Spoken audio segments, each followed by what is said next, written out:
everyone. I thought I would check in with you this week and give you the weekly overview as well as a couple reminders. So first of all, and I'm sure you've seen this on the home pages, you have a tutoring button that leads you to information about the Academic Achievement Center as well as the embedded tutor for this course. There is the schedules, links to the Zoom room, as well as the email to make appointments. So I highly recommend you take advantage of the tutoring we have. We have wonderful peer tutors.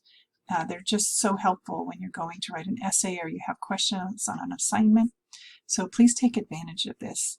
Also, if you want to meet with me, I have online office hours right now. So if you just email me for an appointment, we can set something up, and I'm happy to help you. Also, email me if you have a question. I check my email all day, so I usually get back pretty quickly, and I can provide an answer for you if you have a question. So let's just look at what we're doing this week. We are in week 7 already, and this will, there we go.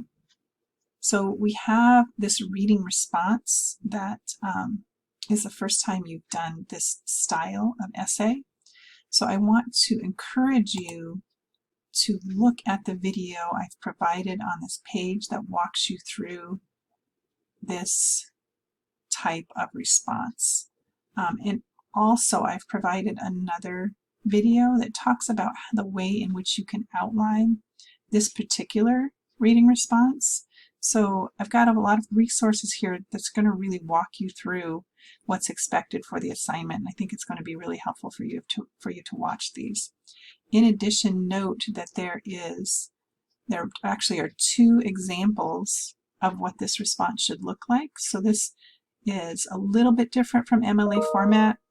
It asks you to single space the essay, and there's some other requirements. So you can also have a physical example here to look at if you open these documents here.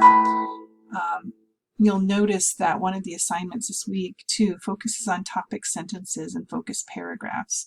So as you write this essay, really try to focus on that as well, that you're creating a focused topic for each paragraph and staying honed in on that topic throughout, only developing one idea per paragraph. So I'll be looking at that as I grade these. So let me know if you have any questions about that, and I hope to talk to you soon.